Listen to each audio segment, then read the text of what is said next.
आप देख रहे हैं श्री हरि कृपा आश्रम चैनल। संस्थापक स्वामी श्री हरि चैतन्य पुरी जी महाराज।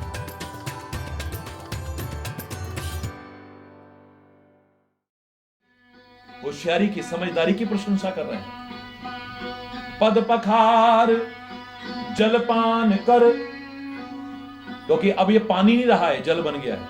हरि बोल ना, हरि बोल। प्रभु ने कहा था जल ले आओ, ये पानी कठोता भर करके लाया, लेकिन अब जब पी रहा है तब तक वो जल बन चुका है। पद पखार जलपान कर, आप सहित परिवार, अकेले नहीं पूरे परिवार सहित, और पितर पार करी। और पितर पार कैसे होते हैं? तुम्हारे अच्छे कर्मों से, तुम्हारे अच्छे आचरण से। और पितरों को एक जो प्रिय है हमारी संस्कृति के अनुरूप जो कहा जाता है तर्पण इत्यादि। किसने किया तर्पण? मुझे लगता है केवट ने फिर कहा कि एक बात आपको और माननी पड़ेगी। प्रभु कहते क्या बात माननी पड़ेगी? कहता प्रभु एक बात तो आपको माननी पड़ेगी, आप वशिष्ठ के यहां पर पढ़े हो, गुरु वशिष्ठ के यहां। आपके गुरु कोई साधारण नहीं है, उन्होंने बहुत आपको मंत्रोच्चारण सिखाया होगा। हरि बोल ना, जोर से बोलो ना। अब हमारे गांव में कोई बामण तो है नहीं जी। हमने आज तक कभी ना श्राद्ध कराना, तर्पण कराना, होम कराना, कुछ कराना। आज पहली बार मौका मिला है, कोई गुरु वशिष्ठ का पढ़ा हुआ विद्यार्थी यहाँ आया है। हरि बोल, हरि बोल। ऐसा हो नहीं सकता कि आपको तर्पण करने के मंत्र ना आते हो। अगर आप पार जाना चाहते हैं तो एक बात और मान जाओ, बाकी सारी मान ही ली है। बस एक बार वो मंत्रोच्चारण करो। मैं यहाँ पर गंगा के किनारे बैठ करके तर्पण करके अपने पितरों का भी उद्धार करूंगा, तो मैं पार नहीं जाऊंगा। फिर मैं आपको पितर पार करी प्रभु ही पुनी, मुदित गयो ले बार। बड़े प्रसन्न होकर के ले जाना, आराम से ले जाना, आराम से। हरि बोल ना, हरि बोल। बड़े आराम से, बड़े प्यार से प्रार्थना करता हुआ, मेरी नैया में राम जी सवार, गंगा मैया धीरे चलो, मेरी नैया में राम जी सवार, धीरे चलो, धीरे चलो, धीरे चलो, धीरे चलो। ओ मेरी नैया में राम जी सवार, गंगा मैया धीरे चलो, मेरी नैया में राम जी सवार, गंगा मैया धीरे चलो। धीरे चलो काहे को? अरे बोले महाराज आप कोई साधारण है? चक्रवर्ती सम्राट के पुत्र, जरा कुछ हो गया तो जल्दी ले चलो। कहते ना कई लोग, गाड़ी जल्दी चलाओ, गाड़ी एक्सीडेंट हो गया तो। अरे बोल ना, हरि बोल। भाई हमें पता है गाड़ी हम चला रहे, तुम चला रहे हो, कैसे चलानी है ये हमें पता है। ये नहीं चलेगी, आराम से जाइए। अरे बोल, हरि बोल। उतना ज्यादा और सामीप्य मिलेगा, और ज्यादा सामीप्य मिलेगा। कितना चला है, बहुत धीरे धीरे नाव को चला रहा है। छोटे छोटे राम लखन छोटी सी नैया, छोटे छोटे राम लखन छोटी सी नैया, और छोटी सी जनक दुलारी, गंगा मैया धीरे चलो, मेरी छोटी सी जनक दुलारी, गंगा मैया धीरे चलो, मेरी नैया में राम जी सवार, गंगा मैया धीरे चलो, मेरी नैया में राम जी सवार।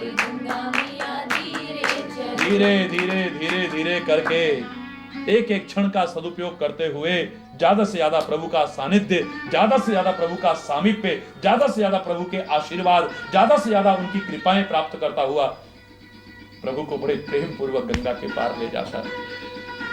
उतरे ठाड़ भय सुर शरीरेता,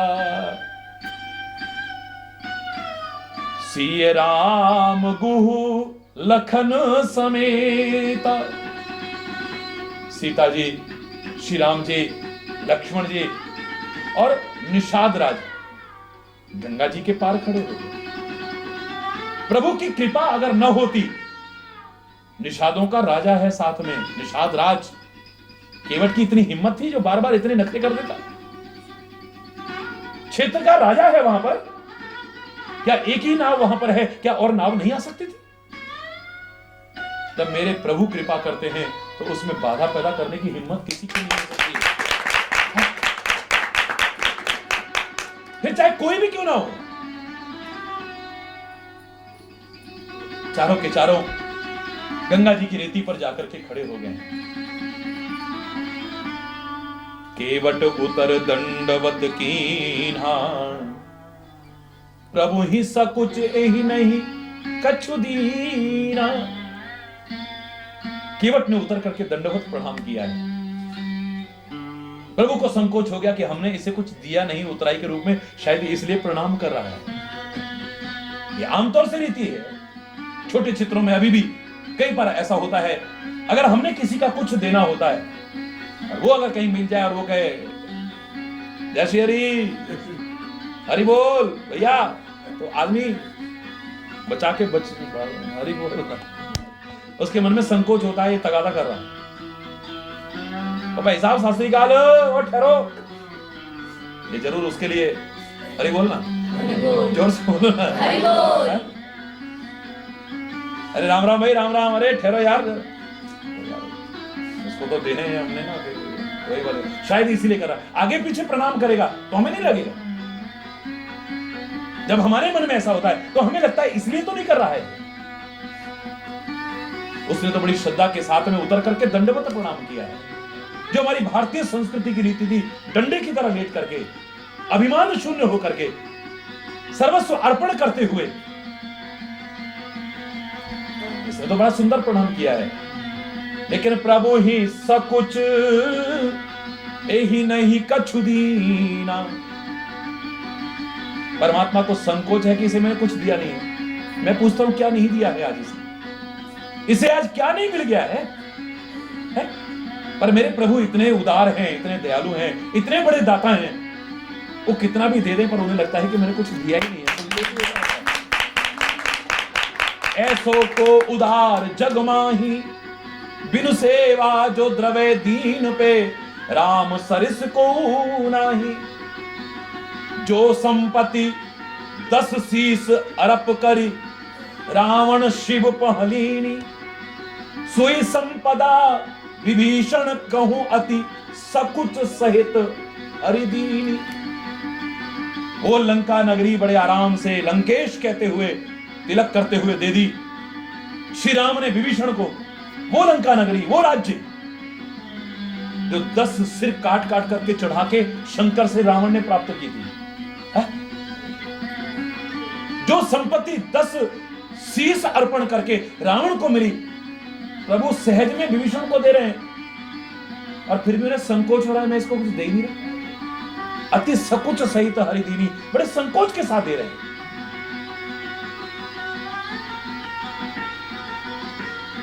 ऐसा दाता, ऐसा उदार, ऐसा दयालु मुझे तो दुनिया में कोई और नजर नहीं आया। मूर्ख ही होगा वो, तो फिर भी उसको छोड़ करके दुनिया की तरफ, फिर भी दुनिया की तरफ जो भागने की कोशिश करे, ऐसा मूर्ख, ऐसा अज्ञानी। उमा राम स्वभाव जे ही जाना, ताही भजन तजी भाव न आना। उसे कुछ और अच्छा नहीं लगेगा। जो प्रभु की दयालुता को समझ जाए, उदारता को समझ जाए, कृपालुता को समझ जाए। केवट उतर दंडवत कीना, प्रभु ही सकुच एहि नहीं कछु दीना। पिय ही की सिय जान निहारी, मनि मुदरी मन मुदित उतारी। लेकिन अपने पिया की हृदय की भावना को सिया जान गई। हरि बोल, हरि बोल। पिया की हिया की बात को सिया, जोर से बोलना, मनी की बुद्धिता प्रसन्न होकर के उतार के दे दी। प्रभु ने दी, केवट ने ली या नहीं ली, क्या हुआ? शेषकल आज यहीं पर अगर कोई गलत शब्द निकला हो उसके लिए क्षमा चाहता हुआ अपनी वाणी को विराम दूंगा। लेकिन एक बार जोर से बोलेंगे, धर्म की जय हो, धर्म की जय हो, अधर्म का नाश हो, प्राणियों में सद्भावना हो, विश्व का कल्याण हो, गौ माता की जय हो, भारत माता की जय हो, गंगा माता की जय हो, संत समाज की जय हो, भारत की देवियों की जय हो, भक्त समाज की जय हो। बोलो सिर महाराज की जय, बोलो कामा के कन्हैया की जय, बोलो लाठी वाले भैया बोलो वृंदावन बिहारी लाल की जय जय श्री राधे श्याम राम राम।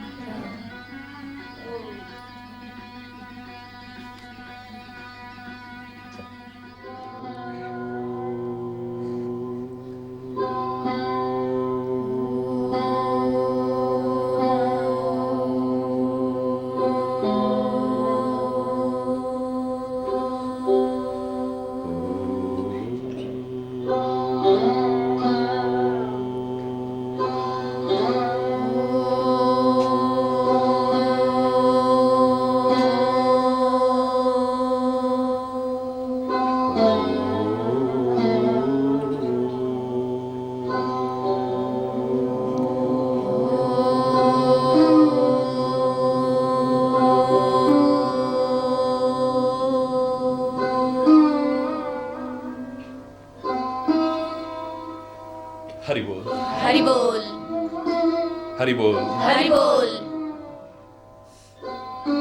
अवध कांड में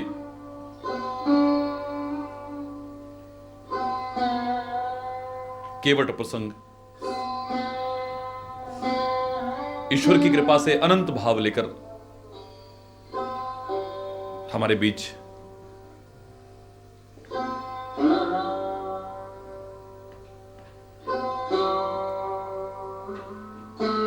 इस प्रसंग को अगर ध्यान से हम देखें तो केवट के उस व्यवहार में कई जगह लगेगा कि ये चालाकी कर रहा है,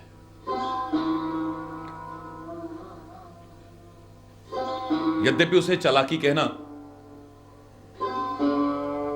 हमारी अल्पज्ञता का बोधक होगा। लेकिन यदि आप चालाकी भी कहें तो विचार कीजिए, आप चालाकियां करते हैं धन पाने के लिए, मान सम्मान पाने के लिए, संपत्ति वैभव पाने के लिए, मान प्रतिष्ठा पाने के लिए, पद पाने के लिए या संसार को पाने के लिए। लेकिन ये अगर चालाकी भी कर रहा है तो ये सब पाने के लिए नहीं, संसार के मालिक को, उसकी कृपा को, उसके सामीप्य को, उसके सानिध्य को पाने के लिए कर रहा है। सही दिशा का उठाया हमारा हर कदम हमें अपनी मंजिल के करीब ले जाता है। गलत दिशा में उठाया हर कदम हमें अपनी मंजिल से और दूर करता चला जाता है। हम चाहते हैं कहीं पहुंचना, निरंतर चल भी रहे हैं, लेकिन हमारी डायरेक्शन ठीक है या नहीं, यह विचारणीय प्रश्न है। गलत दिशा में आप कितना भी चलते रहें, मन में चाह होते हुए भी, प्रयास होते हुए भी आप अपने लक्ष्य को प्राप्त नहीं कर पाएंगे कभी भी, और बल्कि मंजिल से दूर होते चले जाएंगे। मुझे तो लगता है जो नहीं करना चाहिए वो भी यदि सही दिशा में हो तो हमारे लक्ष्य में साधक ही बनेगा, कभी बाधक बनने वाला नहीं करना चाहिए। अगर चालाकी भी मानते हैं आप, मैं चालाकी नहीं मानता हूं, लेकिन चालाकी भी कहें तो सही दिशा की है, कोई बुरी दिशा की नहीं। उस चालाकी के पीछे जो भावना है, जो उद्देश्य है, वो गलत नहीं है। जीवन का परम लाभ पाना चाह रहा है, संसार नहीं, संसार के मालिक को, उसकी कृपा को, उसके अधिक से अधिक सानिध्य को, सामीप्य को पाना चाह रहा है। और प्रभु भी जिन्हें आप चालाकी समझेंगे, उन चालाकियों को देख करके प्रसन्न हो रहे हैं। कल हमारा प्रसंग ईश्वर की कृपा से कुछ आगे बढ़ सका। मन में तो अनंत भाव आ रहे थे, अभी भी आ रहे हैं और आते रहेंगे, और आने पर लगता है कि अभी तो बहुत अधूरापन रहा है। एक यही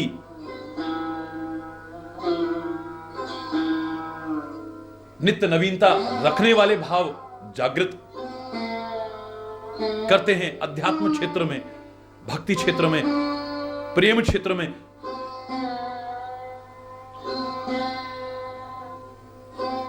जैसे तैसे गंगा के पार ले गया। श्री राम सीता, लक्ष्मण, गुह निषादराज नाव से उतर करके गंगा की रेती में खड़े हो गए। केवट ने उतर करके दंडवत प्रणाम किया है। और एक बार मैंने आपसे कहा था, हमारे यहां प्रणाम की जो भारतीय संस्कृति की रीति थी, सर्वोत्तम रीति थी, वो दंडवत प्रणाम थी। शॉर्टकट करते चले गए हम समय समय पर विभिन्न संस्कृतियों के आगमन के साथ साथ। मैं किसी संस्कृति का अपमान नहीं कर रहा, लेकिन मेरी संस्कृति में कहीं कोई कमी नहीं है, ये तो कहने का अधिकार रखता हूं। औरों का सम्मान अपनी संस्कृति को कम करके आंकने में या संस्कृति को बुलाने की शर्त पर तो मैं हरगिज आपको अपनाने की कभी राय नहीं दूंगा। अपनी संस्कृति का पालन करें, लेकिन औरों की संस्कृति का अपमान करें, ऐसा भी मैं आपसे कभी नहीं कहूंगा। अपने धर्म का आदर करें, लेकिन किसी धर्म का निरादर करें, ऐसा भी हमारे संत महापुरुष कभी भाव नहीं रखेंगे। अपने माता पिता का सम्मान करें, लेकिन दूसरे का निरादर करें, ऐसा भी नहीं कहेंगे। अपने राष्ट्र का सम्मान करें, गर्व से कहें सारे जहां से अच्छा हिंदुस्तान हमारा, लेकिन किसी के राष्ट्र का अपमान करना, यह भी कभी नहीं सिखाएंगे। अपने इष्ट का सम्मान करें, लेकिन किसी और इष्ट का, किसी और के इष्ट का अपमान करें। अपने गुरु का सम्मान करें, लेकिन किसी के गुरु का निरादर करें, ऐसा भी नहीं सिखाएंगे आप। तो रीति बदलती चली गई, विकृतियां आती रहीं, शॉर्टकट का जमाना, आप शॉर्ट करते चले गए। कभी दंडवत प्रणाम किया करते थे, फिर लेटे लेकिन आधा लेटे सिर झुका करके प्रणाम करने लगे। फिर और उसमें कमी आई। लोगों ने तर्क यही दिया कि मन में श्रद्धा होनी चाहिए, दिखावे में क्या रखा है। वैसे दिखावों में हम पता नहीं क्या कुछ करते रहेंगे, लेकिन इस क्षेत्र में दिखावे में क्या, मन में होना चाहिए ना। खड़े खड़े कर लो ना ऐसे करके। कुछ और भाव आया, क्या मन में होना चाहिए, ऐसे भी करने की क्या आवश्यकता है, आप यूं ही करके प्रणाम कर लो, अभिवादन ही तो करना है। कुछ और लोग आए, उन्होंने कहा अभिवादन ही तो करना है, दो दो हाथ जोड़ करके ऐसे करने की क्या आवश्यकता है, इतना ही काफी है ना। कुछ और आए, उन्होंने कहा इतना ही काफी है ना। कुछ और आए, उन्होंने कहा इतना ही काफी है ना। हरि बोल, हरि बोल। और अब तो इतना विकृत कर दिया गया, हाँ अभिवादन को इतना ही बिल्कुल गिरा करके। अभिमान शून्य होकर के जो झुकना था बड़ों के चरणों में, जिससे आशीर्वाद मिलता हमें, उनके हृदय की दुआएं मिलती हमें। यद्यपि मैंने हमारे शास्त्रों का वो चिंतन, जिसने कहा था कि मेडिकल साइंस के सिद्धांत को भी आप नकारिए मत, महिलाएं कभी दंडवत प्रणाम न करें, और कारण भी मैंने आपको बताया था। उनके लिए जो रीति आपको बताई, उसी प्रकार से आप प्रणाम करें।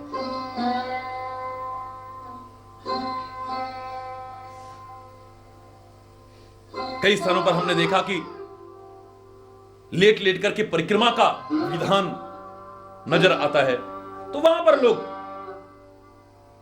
दंडवत प्रणाम करते हुए आगे बढ़ते हैं, लेकिन जानकारी है भारतीय संस्कृति की, जिन्हें वो महिलाएं तिरछा लेट करके आगे बढ़ती हैं, सीधे लेट करके दंडवत प्रणाम नहीं करती।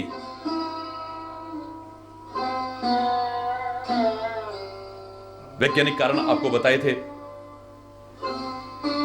लेकिन केवट ने अपनी भारतीय संस्कृति के अनुरूप दंडवत प्रणाम किया है। इसके भी अनेक लाभ हैं, लेकिन ऐसा आप करते रहें और जिस भाव से यह किया जाता है वो ना करें तो वो भी अनुचित है। और जो भाव इसके कारण आने चाहिए थे वो अगर आपके अंदर आ जाएं और एक बार आप लेट करके प्रणाम न भी कर पाए तो चलेगा, उसका लाभ नहीं चलेगा। मैंने आपको बताया था कि दंडवत प्रणाम यानी डंडे की तरह सीधा होकर के प्रणाम, यह बता रहा है कि बड़ों के सामने, बुजुर्गों के सामने, महापुरुषों के सामने, सदगुरु के सामने, परमात्मा के सामने दंडवत प्रणाम का एक भाव मुझे नजर आता है सीधे होकर के प्रणाम करने का, यह भाव नजर आता है कि तुम दुनिया भर में टेढ़े चलते हो, कम से कम कोई तो जगह ऐसी रखो जहां आकर के सीधे हो जाओ। वहां टेढ़ेपन को अपने जीवन में मत आना। जो टेढ़ापन है तुम्हारा, क्योंकि तुम्हारी आदत हो गई है, दुनिया में भी आप कहते हो और सीधी से ना निकले तो टेढ़े से जरा, अरे आजकल सीधों का जमाना नहीं है जी, सीधों का कोई नहीं होता है, कोई हो ना हो पर गुरु और परमात्मा अवश्य होता है। तुम सीधे होकर देखो, एक बार सीधे होकर के तो देखो, तुम सीधेपन का दिखावा ना करना, नाटक ना करना, ढोंगर पाखंड ना करना, वास्तविक जिसे सीधापन कहते हैं।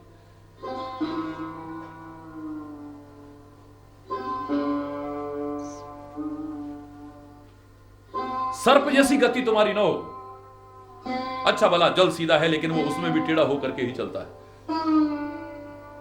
यद्यपि सलिल समान चले ही वक्र गति से चलता है, तो कम से कम कोई जगह ऐसी हो जहां सीधे हो जाओ, वहां तो टेढ़ापन मत रखो कम से कम।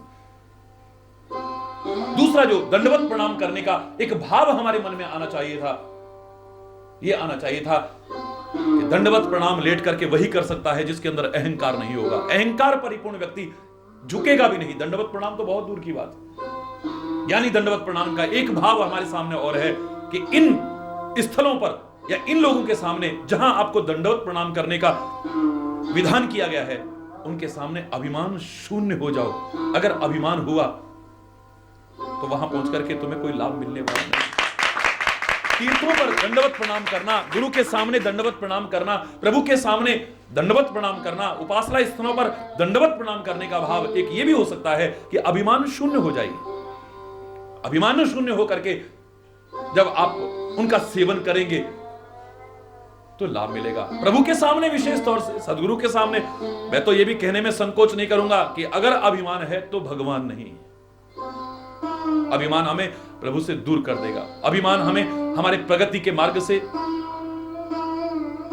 दूर कर देगा, अवरुद्ध कर देगा हमारे प्रगति के मार्ग, चाहे अभिमान किसी भी चीज का क्यों ना हो।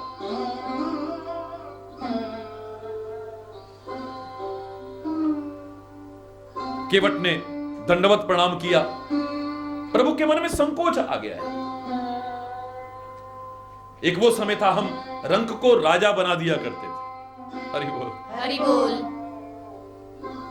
अकारण ही याचक को अयाचक बना देते। और आज जिसने नाव में बैठा करके गंगा के पार किया, उसे देने के लिए हमारे पास कुछ है ही नहीं। गहराई के भाव से देखें तो बिना दिए भी प्रभु ने वो दे दिया है जो सारा जीवन करके भी इसको नहीं मिल सकता। वास्तविकता तो यह है कि प्रभु कृपा करके अपनी दयालुता और उदारता के कारण कहे अवश्य रहे कि मैंने इसे कुछ दिया नहीं।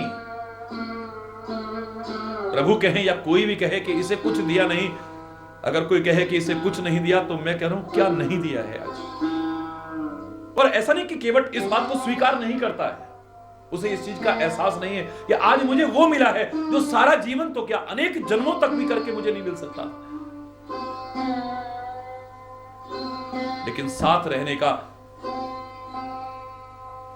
सेवा के लिए साथ रहने का लाभ तब है जब आप अपने स्वामी के इशारे को समझने की कोशिश करें, और इशारा तो बहुत दूर की बात है, उसके हृदय के भाव को पहचानने की कोशिश करें।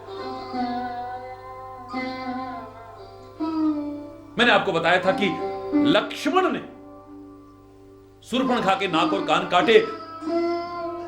श्री राम ने पूछा कि तुमने इसके नाक और कान क्यों काटे?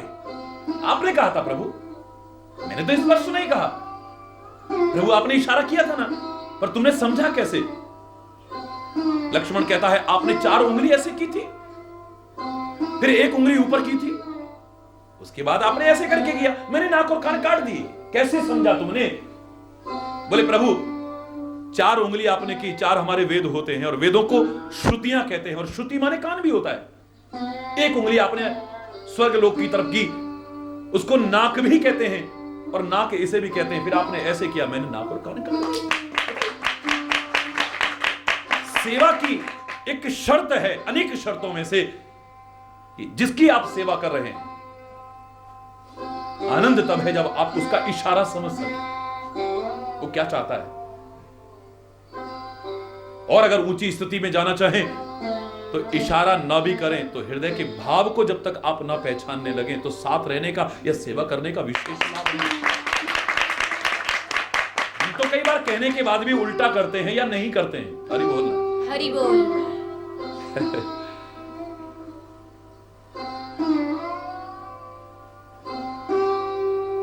पिए ही की सिए जाननी हारी मनि मुदरी मन मुदित उतारी। अपने पिया के हिया की बात समझ करके सिया ने मणि की मुद्रिका प्रसन्न मन से उतार करके दी।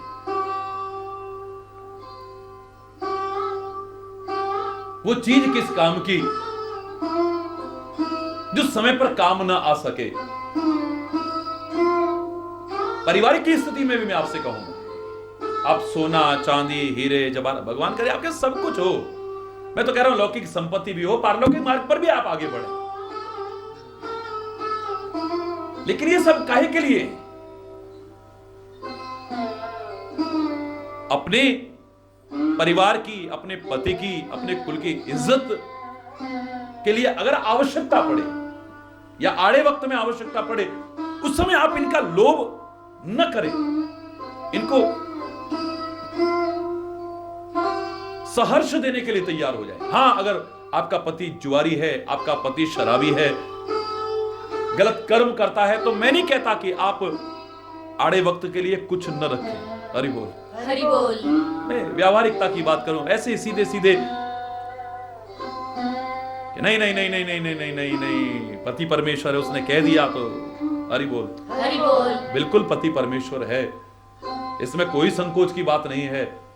लेकिन उसके गंदे व्यसनों के लिए आप सब कुछ बर्बाद न करना चाहें तो हरि चैतन्य कभी भी उसे मान्यता नहीं देगा।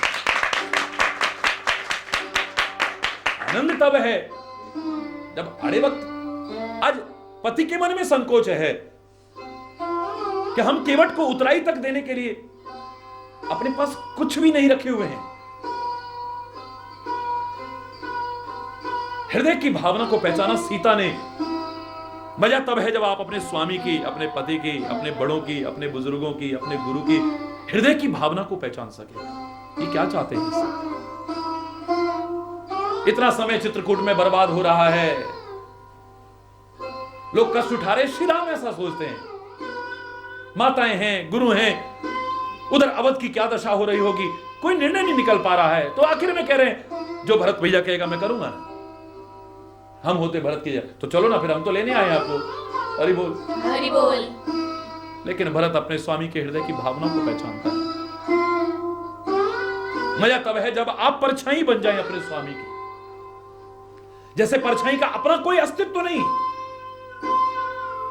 कोई सेल्फ एग्जिस्टेंस नहीं है, पूरी तरह से आश्रित है, पूरी तरह से निर्भर है। जिसकी परछाई है उसके ऊपर। मुझे तो लगता है कि भरत ने यह सिखाया है श्री राम की परछाई बनकर के कि सेवक का आनंद तब है जब अपने स्वामी की बिल्कुल परछाई बन जाओ। वो जैसे हिले डुले आप भी बिल्कुल वैसे ही हिलने डुलने की कोशिश करो। परछाई अपने आप कुछ नहीं कर सकती है, जिसकी परछाई है उसके इशारे पर चलती है। हरि बोल, हरि बोल। इसके अर्थ के अनर्थ लगाने की कोशिश मत कीजिएगा, व्यर्थ के तर्कनाओं में पड़ने की कोशिश मत कीजिएगा। सेवा धर्म, स्वामी धर्म, प्रेम मार्ग ये इतने सहज नहीं है जितने हमने समझ रखे हैं। वहां पर अपना मन तो कुछ है ही नहीं। मेरे मन में भी तो ऐसा आता, हमारा भी तो मन करता है, हमारा भी, तुम्हारा है ही नहीं। जब तक तुमने अपने मन को उसमें पूरी तरह विलीन नहीं कर दिया और उसके मन के अनुकूल चलने की कोशिश नहीं की, तब तक आप सेवा के मार्ग पर, प्रेम के मार्ग पर नहीं चल रहे। अपना मन तो वहां है ही। इस मार्ग में भी आप खाली नाटक कर रहे थे, तन मन धन सब अर्पण। हरि बोल, हरि बोल। कहाँ है मन? फिर वो भी मन कर रहा है, वो भी मन कर रहा है, वो भी मन कर रहा है। बड़े बड़े ज्ञानियों की ये दशा है। इससे तो जिन्हें गंवार कहते थे, वो गोपियां सुंदर संदेश देती, उधो मन न भय 10-20, एक हो तो सोई गयो श्याम। हमारे पास है कहां मन? ईश्वर की आराधना करो, ब्रह्म की आराधना करो। वो ग्वाला जो तुम्हें जाकर के भूल चुका है, उसका नाम रट के उसके लिए चिल्लाने के, उनके लिए रोने से कुछ मिलने वाला नहीं है। तू क्या समझेगा? पहले आता ना तू, अगर ये संदेश देना था, ये ज्ञान सिखाना था तो एक मन था, एक हो तो सोई गयो श्याम संग। वो तो श्याम ले गया है, घनश्याम मेरा ले गया है। अब मन हमारे पास है ही नहीं, तो दूसरा मन कहां से लाएं तेरे ब्रह्म की आराधना के लिए? बेहतर यही रहेगा कि तू ये ज्ञान का भाषण अगर सुनाना चाहता है, हमारी स्थिति को समझना चाहता है, तो एक बार तू उस तरह से प्यार कर उस घनश्याम से जैसे हमने प्यार किया है। तो हम दावे से कह रहे हैं तू ज्ञान सिखाने लायक रहेगा ही, तेरी भी वही दशा होगी जो हमारी होगी। तुम्हें ऐसे नहीं रोना चाहिए, बिलखना नहीं चाहिए, उसको याद करके भगवान का इतना नाम लो, क्या मिलेगा इससे? कोई माने या माने न माने, जाके कांटा लगे वही जाने। तू इसे क्या समझेगा? न चित्र लखा न चरित्र सुना, वह श्याम सुंदर को जाने ही क्या। मन में न बसे मनमोहन तो, वह ठान किसी की ठाने क्या। जिस बंदर ने इमली ही चखी विषयों की, वह स्वाद सुधा पहचाने ही क्या। जिसने कभी प्रेम किया ही नहीं, वह प्रेम की आहों को जाने। तू क्या समझेगा प्यार क्या होता है? क्योंकि तूने प्यार किया ही नहीं। एक बार जैसे हम प्यार करते हैं, एक बार प्यार करके तो देख। तू धो तुम राधा बन जाओ, पहले करो प्रीति कान्हा संग, फिर यह ज्ञान सिखाओ। पहले करो प्रीति कान्हा संग, फिर यह ज्ञान सिखाओ। उधो तुम राधा बन जाओ। पहले तू राधा बनना, तू गोपी बनना, जैसे प्यार हमने किया है। एक बार करके देख, फिर तू ज्ञान सिखाने लायक रहेगा ही नहीं। ये जो बातें कर रहा है, ये बातें करने लायक भी नहीं रहे। पर तू प्यार को क्या, तूने प्यार किया हो तब तेरे को मालूम है प्यार क्या है। प्रेम, भक्ति, सेवा इतनी सहज नहीं जितना हमने समझ रखा है इसे। वहां पर अपना मन तो कुछ है ही नहीं। अपनी इच्छाओं को उसकी इच्छा में विलीन कर दिया है, अपने मन को उसके मन में विलीन कर दिया है। कृष्ण का प्रिय सखा बन गया है मन सुखा, जिसने अपने मन को तो सुखा ही लिया है और अपनी हर क्रिया, चेष्टा, व्यवहार और कर्म के द्वारा उसके मन को सुख पहुंचाने की कोशिश है। तेरे मन में क्या आ रहा है, ये जब तक मैं न समझूं तो साथ रहने का या सेवा करने का कोई, हरि बोल, हरि बोल, कहीं कमी है। अभी सीता की सेवा में, साथ रहने में कमी नहीं है। प्रिय ही की सिय जाननी हारी, मणि मुद्री मन मुदित उतारी। मणि की मुद्रिका ये नहीं देखा कितनी कीमती है, स्वामी की इज्जत से बढ़कर के नहीं है। ये तो बाद में भी मिल जाएगी, लेकिन ये जो संकोच है ये बाद में दूर होने वाला नहीं। ये जो घड़ी आई है, जिस समय आवश्यकता है इन सब चीजों की, अगर उस समय काम ना आए तो इनका फायदा क्या है। हरि बोल, हरि बोल। कई लोग प्रश्न करते हैं कि हनुमान के हाथ मुद्रिका भेजी, जब उनके पास कुछ था ही नहीं तो मुद्रिका आई कहां से। अभी पता चल जाएगा, केवट ने वापस ली नहीं, पर श्री राम ने सीता को लौटाई हो, ये तो कहीं पढ़ा ही नहीं हमने। हरि बोल, हरि बोल, जोर से बोलो ना। हरि बोल। सीता ने उतार करके दे दी है। कयहु कृपालु लेहु उतराई, कयहु कृपालु लेहु उतराई। कृपालु, कितनी कृपाएं की हैं, क्या नहीं दिया है आज। अगर उसकी कृपा मिल गई तो क्या नहीं मिल गया है। हरि बोल, हरि बोल। कृपा से बढ़कर के क्या हो सकता है संसार में। सब कुछ मिला और उसकी कृपा ना मिली तो मुझे लगता है कुछ नहीं मिला है, और उसकी कृपा मिल गई, कुछ ना मिला तो समझो सब कुछ मिल गया। इसलिए जब देने लगे हैं तो तुलसी विशेष तौर से कहता है कृपालु, यानी कृपा की है। कृपा के महत्व को जानने वाला कृपा से बढ़कर के किसी चीज को नहीं आंकता है। दुनिया के हर सुख को, वैभव को, पद को, साम्राज्य को ठुकराने को तैयार हो जाएगा मात्र कृपा के लिए। सुंदरकांड का सुंदर प्रसंग याद करो ना। ये जगत जननी सीता कहती है पुत्र हनुमान, मैं पहचान गई हूं तुम्हें, अब जाओ मैं तुम्हें आशीर्वाद देती हूं। बड़ी कृपा है, आपका आशीर्वाद मिल जाए और क्या चाहिए मां। हो हुतात बलशील निधाना। एक ही चौपाई में बहुत कुछ कह गए, लेकिन लगता है बहस हुई। जाओ ताकत के भंडार हो जाओ। लगता है हनुमान ने कहा होगा ताकत तो राक्षसों में भी कम नहीं है, लेकिन उस ताकत का क्या फायदा जो शक्ति परेशान पर पीड़न आए, जो शक्ति दूसरों को सताने के काम आए। ऐसी शक्ति से तो निर्बल होना कहीं अच्छा है। उस ताकत का क्या लाभ जो दूसरों को सताने के काम आए। मां आशीर्वाद ऐसा दो जो कुछ विलक्षण हो। ठीक है, ताकत भी तुम्हारे अंदर हो, साथ में शील हो, तुम शक्ति का दुरुपयोग ना कर सको। हरि बोल, हरि बोल। तुम उस प्राप्त शक्ति का, सामर्थ्य का दुरुपयोग ना कर सको। तुम्हारे अंदर शील हो, सुंदर स्वभाव हो तुम्हारा। लेकिन मां शील भी है, लेकिन ताकत जो मिली मेरे को आपके आशीर्वाद से, मैं दुरुपयोग भी ना करूंगा। लेकिन ये ताकत कब तक रहेगी। वृद्धावस्था में बड़े बड़े ताकतवरों को भी कमजोर, अशक्त होते देखा है। जो सीना तान करके चला करते थे उनका सीना झुकते देखा है। लाठी पकड़ करके डगमगाते डगमगाते, लड़खड़ाते लड़खड़ाते चलते देखा है। मुझे लगता है वो मजाक सा लगता था, लेकिन किसी कवि ने गलत नहीं कहा। वृद्धावस्था का जो चित्रण किया, याद रखना, आंखों पे तनेगा जाला, नाक से बहेगा नाला, लाठी से पड़ेगा पाला, जरा जिंदगानी में। जरा माने बुढ़ापा। लाठी से पड़ेगा पाला, जरा जिंदगानी में। खड़े खड़े वस्त्रों में, भगवान ना करे ऐसा किसी के साथ, देखा है मैंने। अब करोगे मलमूत्र त्याग और पड़े पड़े थूकते रहोगे थूकदानी में।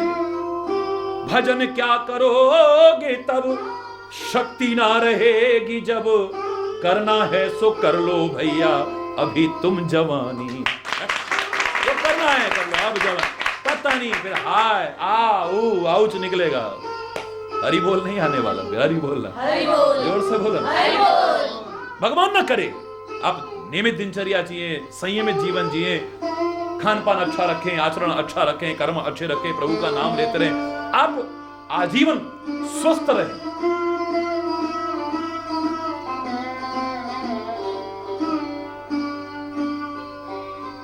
प्रसन्न चित्त रहें, निरोग रहें आप।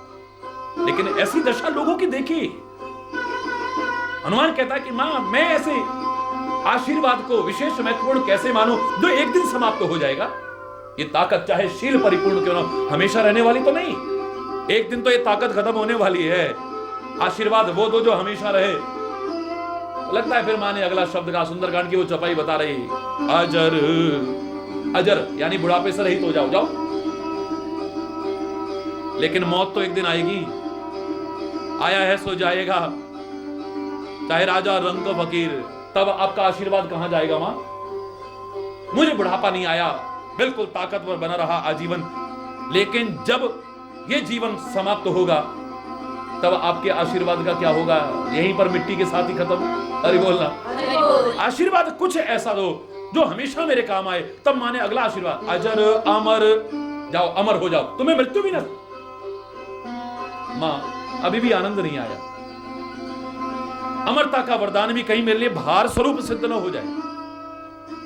जिनके जीवन में कोई सुख नहीं है, जिनके जीवन में कोई गुण नहीं है, जिनके जीवन में कुछ ऐसा नहीं जो अपने जीवन को अपने लिए भी औरों के लिए भी उपयोगी बना सके, कई बार उनके लिए यह वरदान शाप सिद्ध होगा। चाहते हुए भी फिर मौत भी नहीं हो पाएगी। अमर हो गए हैं, अब मरना चाहते तो मर भी नहीं पाएंगे, ऐसी दशा हो जाती है। कई बार मृत्यु की याचना करता है व्यक्ति, लेकिन वरदान के कारण मृत्यु नहीं हो पा रही, तो वो एक मुसीबत बन जाती है। जिसके जीवन में कोई गुण नहीं है, जिसके जीवन में कोई अच्छाइयां नहीं है, जिसके जीवन में कोई सुख नहीं है, शांति नहीं है, ये जीवन भी भार लगने लगता है। हरि बोल, हरि बोल। जोर से बोलो ना। हरि बोल। अजर अमर गुण निधि सुत हो, जाओ गुणों के भंडार हो जाओ तुम, हर गुण तुम्हारे अंदर हो, तुम्हें जीवन भार ना लगे, समाज को भी तुम भार ना लगो और तुम्हें भी अपना जीवन भार ना लगे। लेकिन मां मैंने तो सुना है भगतिहीन सब सुख गुण कैसे, लवन बिना बहु व्यंजन जैसे। हरि बोल, हरि बोल। कि भक्ति के बिना, प्रभु की कृपा के बिना ये सारे के सारे सुख भी, सारे के सारे गुण कैसे हैं? जैसे कि बड़ा सुंदर आपने पकवान बनाया पर नमक डालना भूल गए। बड़ा सुंदर उसका रंग भी दिखाई दे रहा है, बड़ा सुंदर उसका रूप भी दिखाई दे रहा है, सब कुछ अच्छा लग रहा है सब्जी का, लेकिन नमक डालना भूल गए। हरि बोलना, हरि बोल। हर कोई हरि चैतन्य तो नहीं है जो कहा बहुत स्वाद है, बहुत स्वाद है, बहुत स्वाद है। हरि बोलना, हरि बोल। आपको आनंद ही नहीं आएगा ना उसमें, आपको उसमें आनंद नहीं आएगा। जैसे उस पकवान में यदि आप नमक डालना भूल जाएं, बहुत सुंदर होते हुए भी वो बेकार सा लगता है, फीका फीका बेकार सा लगता है। बोले ऐसे भक्ति ना हो तो सुख और गुण भी सारे फीके लगते हैं, बेकार है। मां समझी ये कोई साधारण नहीं है, प्रभु का विशेष कृपा पात्र है। ये छोटी छोटी तुच्छ सांसारिक चीजों से प्रसन्न होने वाला नहीं है, ये जीवन की वास्तविकता जानना चाहता है, जीवन की वास्तविक उपलब्धि पाना चाहता है। मां कहती है बेटा समझ गई मैं, हो हुतात बलशील निधाना, हो हुतात अजर अमर गुण निधि सुत हो, अजर अमर करहु बहुत रघुनायक छोहु, करहु बहुत रघुनायक छोहु। जाओ चिंता मत करो, ये सारी चीजों के लालच में अगर तुम नहीं आए हो, इनको कम महत्वपूर्ण आंक रहे हो, तो थोड़ी बहुत नहीं, करो बहुत रघुनायक छो, परमात्मा तेरे पर थोड़ी नहीं बहुत कृपा करे। जब मैं तेरे को आशीर्वाद देती हूं, श्री राम का बहुत अधिक कृपा पात्र तू बने। करही कृपा प्रभु अस सुनिकाना, करही कृपा प्रभु अस सुनिकाना, निर्भर प्रेम मगन हनुमान, निर्भर प्रेम मगन।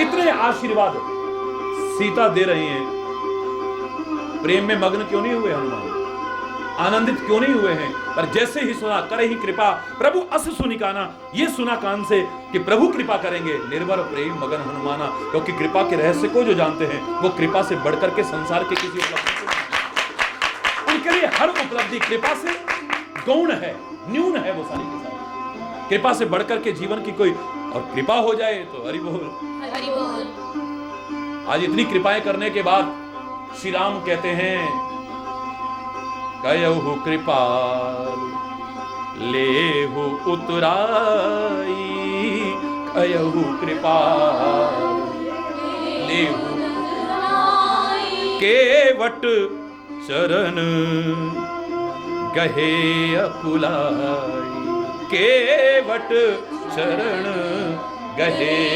अकुलाई। कृपालु कह रहे हैं ये तुम्हारी उतराई है केवट, कितनी कीमत लगती होगी तब, शायद 1 पैसा 2 पैसा इतना इतना लगता होगा नाव में गंगा जी पार करने उस जमाने, और हो सकता है इससे भी कम हो, तब तो और भी कोई मुद्रा क्या चलती थी। हरि बोल, हरि बोल। आज हमारे सामने अगर पिछले 60-70 साल पुराना इतिहास देखें, गंगा जी को पार करने के 2 पैसे लगते होंगे, 2 पाई होते। हरि बोल, हरि बोल। मणि की मुद्रिका मिल रही है। कोई लालची होता तो परम प्रसन्न हो जाता है, ये रो करके चरण पकड़ लेता है, प्रभु क्यों शर्मिंदा कर रहे हो, अकुलाने लगा है, क्यों शर्मिंदा कर रहे हो प्रभु। आज नाथ मैं काह न पावा, हे स्वामी आज मैंने क्या नहीं पा लिया है। ये उतराइयां तो बहुत मिलेंगी आपकी कृपा से, लेकिन आज जो मुझे मिला है ना वो मिला था, ना मिल रहा है, ना आगे मिलने वाला है। आज मैंने क्या प्राप्त नहीं कर लिया। आज नाथ मैं काह न, आज मैंने क्या प्राप्त नहीं किया है। मिटे दोष दुख दारिद दावा, मेरे तो सारे दोष खत्म हो गए। आपके चरण धो करके आपकी चरण धूली साफ नहीं की, मैंने तो अपने सारे दोष साफ कर लिए हैं, अपना दुख साफ कर लिया है, सारा दरिद्र साफ कर लिया है। आपके चरण धो करके आपके चरणों की धूली साफ नहीं की है मैंने अपने दोष धो लिए सारे के सारे, अपने सारे दुखों को धो लिया है। आज मेरा दारिद्र सारा साफ हो गया है। आज तो मेरे जैसा, हरि बोल, हरि बोल। काश ऐसी कृपा हम सब पर हो प्रभु, ऐसे विचार भी हम सबके हों, ऐसी भावनाएं भी हम सबकी हों। हम क्या कम महत्वपूर्ण है, क्या ज्यादा महत्वपूर्ण है, इसे समझ सके। समझाने वाले भी आज नहीं समझ पा रहे हैं। वहां हमने कथा की ना, तो हमें कार गिफ्ट में मिली। हरि बोल, हरि बोल। वहां उन्हें कथा की 10 लाख उन्होंने, अरे साहब बड़ी, और कितनी सेवा की उन्होंने, इतने बाबरे पंड एसी लगा रखे, वहां भी ये करा वो करा। वहां पर तो हमें सोने का मुकुट चढ़ाया, चांदी का मुकुट चढ़ाया, सिक्कों से तोला। संतों के मुंह से जब ये सुनता हूं तो मुझे शर्म आती है। क्या उपलब्धियां तुमने दुनिया को सिखाने वालों, तुमने क्या उपलब्धियां समझी हैं अपने जीवन की। जब तुम ही इन तुच्छ पदार्थों को अपने जीवन की परम उपलब्धि मानोगे तो दुनिया को कैसे बताओगे कि जीवन की परम उपलब्धि।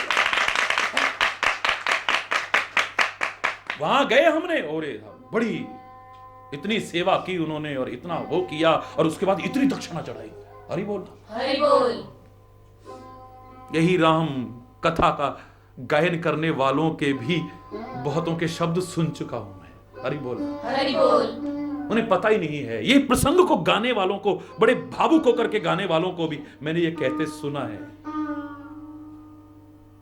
और बदले में उतना न मिले तो उनके चेहरे मुरझाते हुए देखे हैं मैंने। हरि बोल, हरि बोल। उन्हें पता ही नहीं जीवन की परम उपलब्धि क्या है।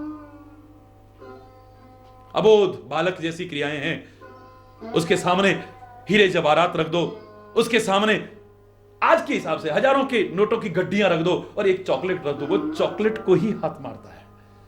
उसे ये पता नहीं कि कम महत्वपूर्ण क्या है और ज्यादा महत्वपूर्ण, कम कीमती क्या है और ज्यादा कीमती क्या है। उदाहरण ये कृपा के साथ लागू नहीं होता है।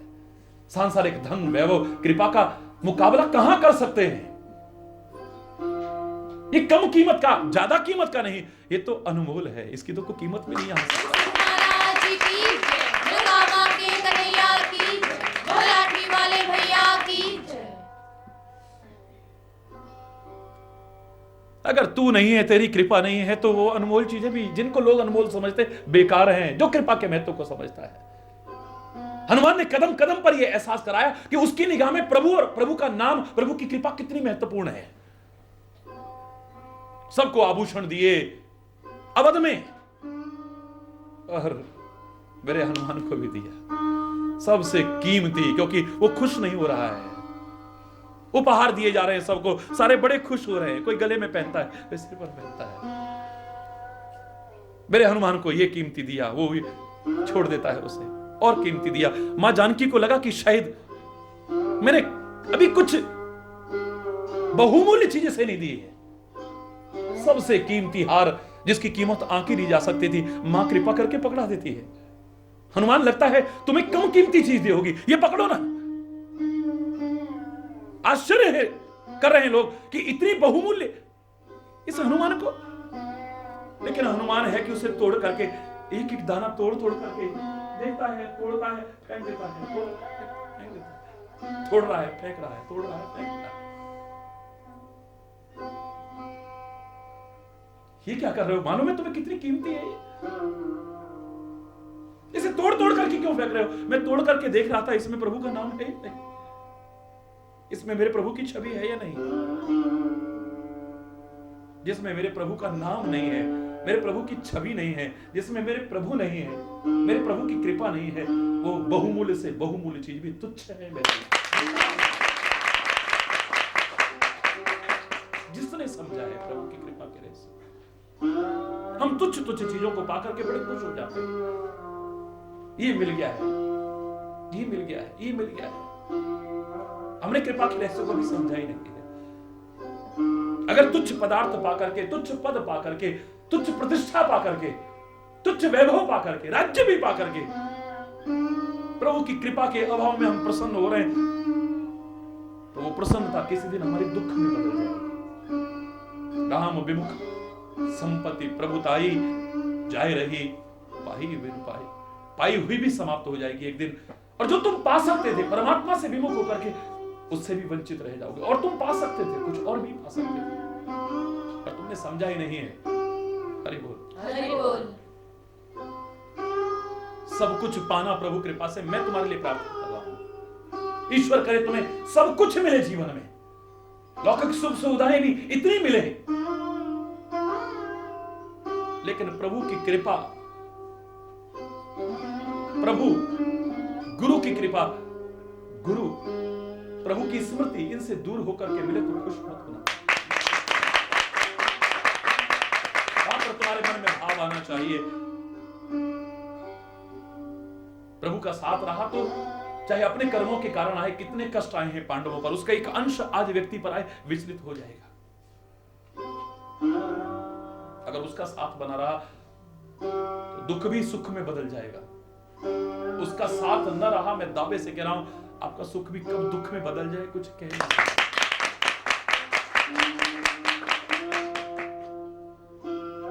हरि बोल, हरि बोल, जोर से हरि बोल। कयहु कृपालु लेहु उतराई, कयहु कृपाल लेहु उतराई, केवट चरण गहे अकुलाई। अकुला करके चरण पकड़ लिए, स्वामी शर्मिंदा कर रहे हैं। आज का नाथ में काह न पावा, हे नाथ आज मुझे क्या नहीं मिल गया है। इतना समय आपका साथ, आपका आशीर्वाद, आपकी अनंत कृपाएं, नहीं मुझे नहीं चाहिए। केवट तुम्हें लेना पड़ेगा। कवि ने कितने प्यारे भाव दिए हैं। केवट कहता है, नाई से न नाई लेत, धोबी से न धोबी लेत, दे के मजूरियां ये जाति को न बिगाड़ी। हरि बोल। क्यों जाति को, बिरादरी को खराब कर रहे हो? हम एक जाति के, एक बिरादरी के हैं। कितनी चालाकियां कर चुका है। अब देखिए आप, कितना सुंदर भाव आता है, मुझे नहीं चाहिए ये, आप क्या दे रहे हो ये। नाई के पास अगर बाल कटाने जाए तो उससे नहीं लेता है वो, कभी होता था ऐसा। हरि बोल, हरि बोल। धोबी से ना धोबी लेत। डॉक्टर, अगर डॉक्टर को दिखाने कभी जाना पड़े तो डॉक्टर उससे फीस नहीं लेता है, तो ये तो डॉक्टर है भाई। आप जाति बिरादरी को खराब मत करो। प्रभु कहते हैं, और तो तूने सब कुछ करा, पर अपनी बिरादरी में कैसे सम्मिलित कर लिया हमें, अपनी जाति में बिरादरी में कैसे सम्मिलित कर लिया। बोले फर्क इतना हो सकता है, हम बिरादरी तो एक ही है, जाति हमारी एक ही है, पर तुम्हारा बड़ा धंधा होगा, हमारा छोटा, हमारा धंधा भी एक है। बोले हाँ एक ही धंधा है, तुम भी पार करते हो, मैं भी पार करता हूं, फर्क इतना है, मैं छोटी सी गंगा से पार करता हूं, तुम भवसागर से।